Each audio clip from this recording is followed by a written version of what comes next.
서답을 하고 있는 일들이 더 이렇게 경험이 되어지는 부분들이죠. 그 이유가 뭔가? 서 있는 기준이 다르기 때문입니다. 내가 가지고 있는, 내가 바라보고 있는 기준과 상대방이 지금 말하고 있는 기준이 다르기 때문입니다. 나는 배 타고 미국 갈 것이다 그렇게 이야기를 하는데, 아니, 배 타고 미국 가는 것은 배밖에 없는데, 나는 먹는 배에 대한 이야기를 하고 있는데, 근데 어떤 사람은 타고 다니는 배에 대한 이야기를 하는 부분들, 하늘에서 눈이 와요.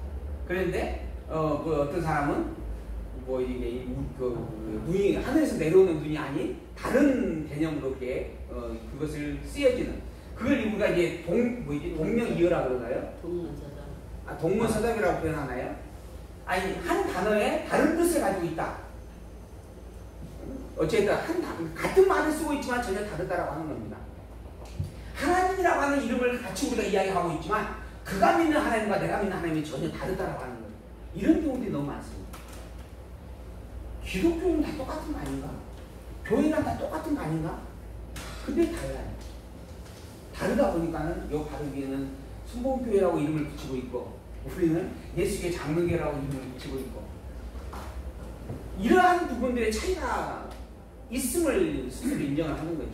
근데 그게 왜 그러는가? 서로의 서 있는 기준이 다르기 때문에 그렇다라고 하는 것이죠. 명절 끝날 곧 큰 날 예수께서 서서 외쳐가라사대 누구든지 목마르거든 내게로 와서 마시라. 나를 믿는 자는 성경에 이른 것 같이 그 배에서 생수의 강이 흘러나리라. 성경을 가지고 이제 증거합니다. 성경이라고 하는 것을 너희들이 알고 있지 않느냐? 이 성경에 이런 말씀이 있는데 그 배에서 생수의 강이 흘러나온다라고 시편에서 이미 노래하고 있는 내용이에요. 그러한 말씀대로 나와 함께하는 자는, 나를 먹고 마시는 자는 다시는 목마르지 아니한 영원한 생수를 얻게 되어진다. 곧 내가 그리스도다라고 이야기를 해주는 거죠. 이는 그를 믿는 자에 다들 성령을 가지고 하신 말씀하신 것이라. 예수께서 아직 영광을 받지 못하신 거로, 지금 아직 이제 십자가에 죽지 않았다는 이야기입니다. 그래서 성령이 아직 저희에게 계시지 아니하였다. 이게 성령이 아직 지금 백성들이 경험을 못하고 있는 부분들이다 하는 거죠. 여기 이 말하는 이 성령이라고 하는 부분은 성령의 강림이라고 하는 사건을 염두에 두고 있는 이야기입니다. 나중에 예수님께서 부활 승천하시면서 성령을 보내겠다라고 하는 거죠. 문제는 아직 저희에게 성령이 없다라고 하는 이야기잖아요. 왜 없는가? 예수님께서 아직 영광을 받지 못하기 때문에 그렇다. 그러면 예수님께서 영광을 받는 그 일은 십자가를 이제 가르치는 거니까 십자가예요. 그럼 십자가 사건이 있기 이전에는 성령이 없었다라는 이야기가 되는 거죠. 지상에는 성령이 없었다. 그리고 성령은 예수님께서 부활 승천하시고 난 다음에 약속하신 대로 이 땅에 강림하여서 이때부터 성령이 존재하여 함께 하고 있는 것이다. 이렇게 보여지는 거죠. 그렇다라고 한다면 문제가 발생을 해요. 구약 성경은 무엇으로 기록된 것인가? 구약 성경에 기록된 많은 선지자들은 성령의 감동으로 기록되어졌다라고 기록을 말하고 있는데, 그럼 어떻게 이해해야 될 내용인가? 이런 부분이죠. 그렇잖아요. 지금 현재 아직 성령에 대한 부분이 예수님께서 영광 받기 전에는 적용이 안 되고 있다라고 하는 부분의 말씀이 있으니까. 그래서 이제 더러는 성령이라고 하는 것이 오순절 성령 강림 이후부터 적용되어졌다라고 말하는 부분들이 많이 있어요. 그러다가 이런 질문을 받게 되어지니까 이제 좀 황당해하는 부분들이 있을 수밖에 없죠. 근데 실제로 오순절 성령은 원래 하나님은 성부, 성자, 성령 하나님이 함께하여서 모든 만물을 창조하셨어요. 그리고 모든 만물 가운데 존재하시는 거죠. 주권자로 계시는 겁니다. 근데 그러한 섭리 가운데 있어서 특별히 성부의 섭리로 모든 만물에 대한 작정과 예정의 주인 되심을 선포하였고, 성자의 섭리로 그 작정과 예정하신 대로 그리스도의 직임을 가지고 이 땅에 직접 오셔서 피 흘려 죽으셨다라는 하는 부분으로 강조점을 두고, 성령 하나님으로 말미암아 예수께서 그리스도 되심을 증거하는 증표로서의 약속의 징조, 강림이라고 하는 사건을 섭리하게 되어집니다. 그러니까 지금 사도행전에서 말하는 성령 강림과 그 강림한 성령이 함께 한다라고 하는 부분의 말씀은 예수님이 그리스도이심을 증거해 주기 위한 하나의 표식으로서 성령이 하늘에서 내려와 백성들과 함께 한다라고 하는 징조적 사건을 가리키는 내용입니다. 원래 이 땅에는 성령이 없었다라고 하는 말을 하는 게 아니에요. 성령은 시작에서 끝까지 성부, 성자, 성령 하나님 당신이 하나가 되어져서 함께 섭리하게 되어집니다. 예수가 그리스도를 깨달아 알게 하는 것, 또는 하나님의 여호와심을 깨달아 알게 하는 모든 것들의 작용을 보혜사 성령, 지혜의 영의 성령께서 하시는 일이다라고 성경은 분명히 밝혀주고 있잖아요. 그리고 그 모든 것들을 성경으로 기록하게 한 것도 성령께서 하신 일입니다. 그 성경이 언제 기록되어졌는가? 예수님께서 오시기 1500년 전 모세로부터 기록이 되잖아요. 그 모세가 성령이 없었으면 어떻게 성경을 기록하겠는가? 그래서 지금 여기 있는 이 본문의 말씀은 예수님이 죽고 다시 살아나시고 그리고 부활 승천하시고 그러면서 강림이라고 하는 약속으로 성령의 징표를 성령을 보내겠다라는 징표적 사건을 섭리하실 것인데 그것을 염두에 두고 지금 하시는 말씀입니다. 이렇게 이해를 하는 것이 옳을 것으로 여겨집니다. 그리고 성경에 이르기를 그리스도는 다윗의 씨로 또 다윗의 살던 촌 베들레헴에서 나오리라 하지 아니하였느냐 하면서 이제 사람들이 예수님을 지금 책망하는 부분입니다. 이 말씀을 들은 무리 중에서 혹이 참으로 그 선지자 한 사람이 있었어요. 그러나 반대로 그리스도라 하면서 또 어떤 이들은 그리스도가 어찌 갈릴리에서 나오겠느냐, 예수님은 그리스도가 될 수 없다라고 말하는 부분이 있었던 거예요. 그러면서 그 증거로 뭐라 하냐면 그리스도는 다윗의 씨로 또는 다윗의 살던 촌 베들레헴에서 나온다라고 하지 않았느냐. 근데 예수님은 나사렛 사람이지 않느냐 이렇게 핑계하고 예수님을 그래서 그리스도로 인정하지 못하고 있다라고 하는 겁니다. 그리고 예수로 인하여 무리 중에서 정론이 되어졌고 그 중에서는 그를 잡으려고 하는 자들도 있었지만 손을 대지는 못하였다. 아직 때가 아니었기 때문에 손을 대지 않았다라고 하는 거죠. 그리고 그 이제 하속 대제사장들이 잡으라고 보냈던 자들이 결국 대제사장들이 돌아갔습니다. 어찌 너희들 빈손으로 그냥 오느냐, 잡지 못하고 왔느냐, 하속들이 이야기하죠. 그 사람을 말하는 것처럼 말하는 사람은 이때까지 없었나이다. 무슨 말이냐면 우리가 가서 직접 예수님께서 하시는 말씀을 들어보았더니 그리스도가 아니고서는 하나님의 보낸 하나님의 아들이 아니고서는 감히 그러한 말을 할 수가 없겠다라고 하는 거죠. 그리고 실제로 지금까지 그렇게 말한 자가 아무도 없었다라고 하는 겁니다. 그러니까 예수님이 하나님의 아들 그리스도가 너무 분명하다라고 하는 것을 확인하고 왔다 이런 이야기가 되는 거죠. 그러자 그들을 보냈던 주인의 바리새인들이 너희도 미혹되었느냐? 너희도 이제 그리스도쟁이냐라고 묻는 이제 질문하는 겁니다. 그러면서 핑계를 하는데 그 근거를 대요. 당국자들이나 바리새인 중에 그를 믿는 이가 있느냐?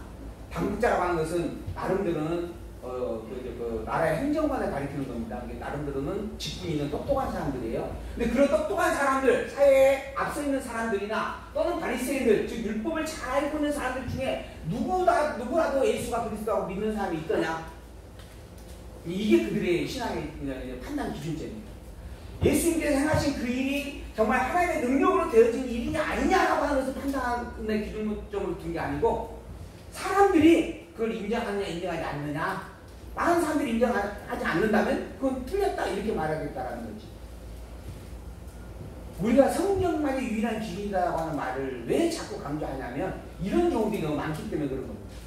사람은 뭔가 자꾸 판단의 기준점을 여러 다른 곳에 찾으려고 애를 씁니다. 근데 사실 우리가 하나님의 말씀인 성경 외에는 하나님을 알 수 있는 길이 없다고 분명히 말씀하고 있습니다. 그러니까 성경을 열심히 우리가 찾아내야만 하는 부분들이죠. 그래서 율법을 알지 못하는 무리는 저주를 받는다. 실제로 이 바리새인이잖아요. 바리새인. 자기들 하는 이야기예요. 우리가 율법을 잘 아는 자들이고 오히려 그 예수님을 따르는 자들은 율법을 알지 못한 자들이고 그들은 저주를 받는 자다. 근데 이 말대로 저주를 받은 것이 누구였는가? 예수님을 따르는 무리가 아니었죠. 예수님을 믿는 자들이 아니라 오히려 바리새인들이 이 율법에 따라 저주를 받게 되어집니다.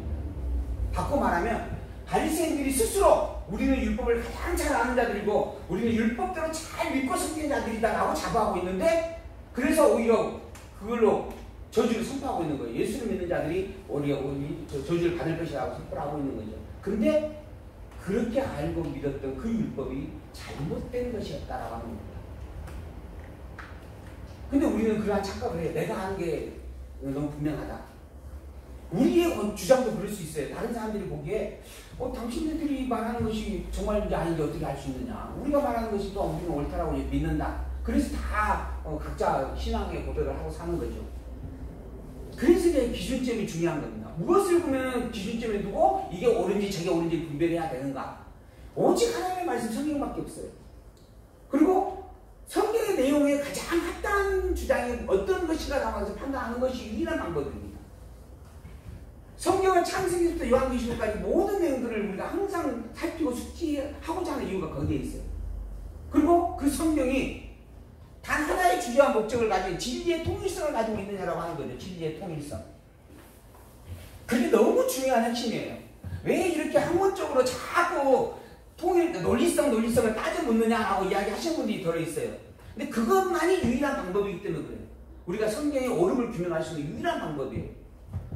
진리라고 하는 것의 가장 기본적인 조건이 뭐냐면 논리적 통일성이에요. 논리의 통일성.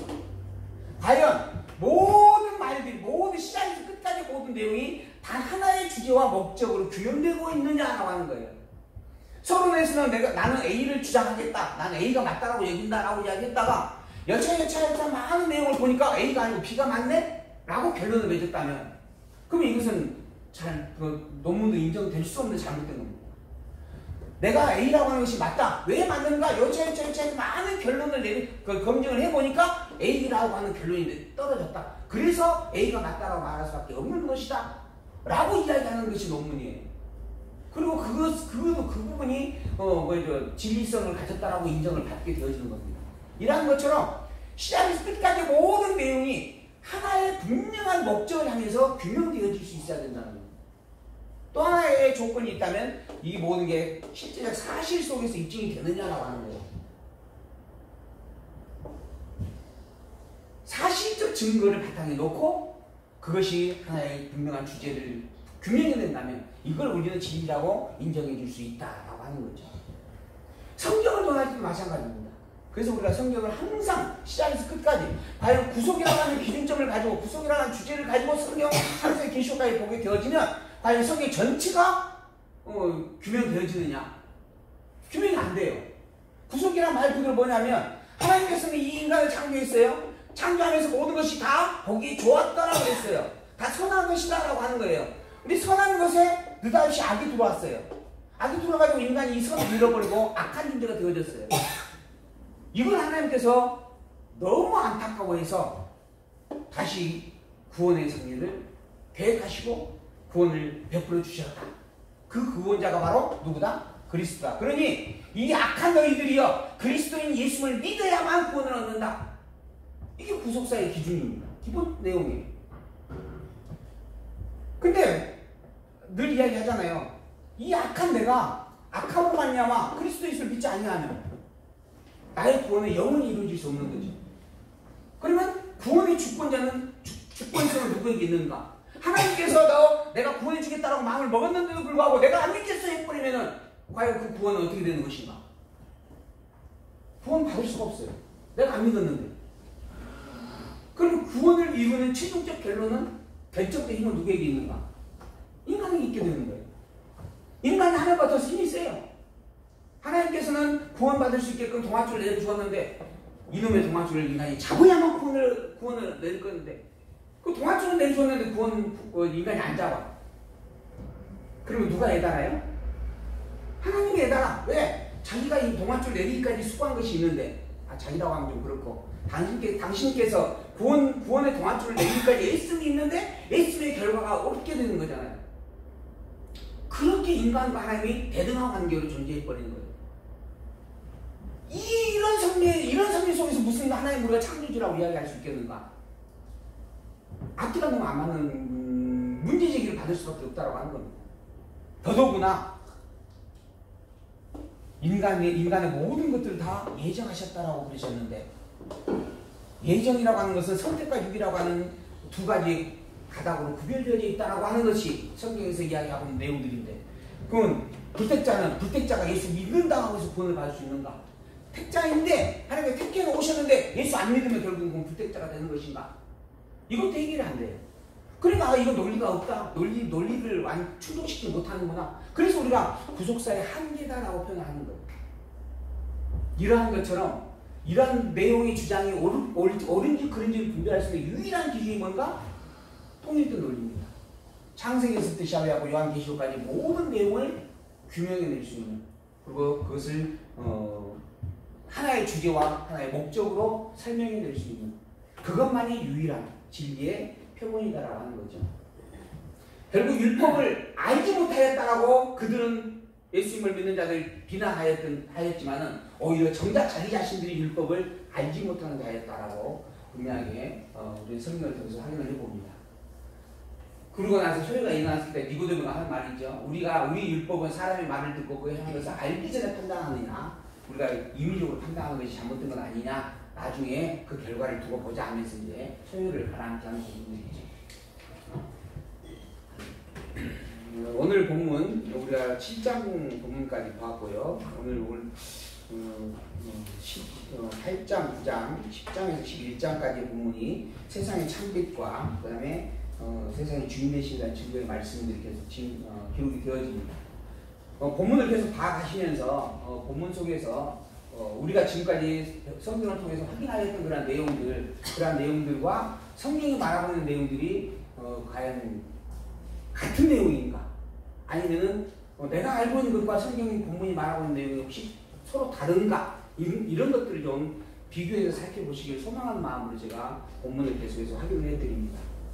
이제 성경이라고 하는 것은 우리가 지금 창세기도 공부를 해왔다라고 하는 부분으로 설명을 드린다면, 이제 성경을 통해서 우리에게 가르쳐주고자 하는 모든 내용은 다 왔다라고 해도 과언이 아닙니다. 창세기라고 하는 게 창조라고 하는 인류의 시작점에서부터 시작을 해서 지금 2000년대에 우리가 머물고 있는 이 모든 시대까지 이야기들을 이미 성경을 통해서 우리는 충분히 살폈고 확인을 한 부분들입니다. 문제는 그러한 내용들을 통해서 이제 우리가 우리의 신앙이라고 고백하는 것들이 있어요. 나는 이런 하나님을 믿습니다. 나는 이런 그리스도를 믿습니다. 라고 하는 겁니다. 근데 그러한 것들이 지금 요한복음 본문에 기록되어 있는 이 말씀과 같은가 다른가라고 하는 것.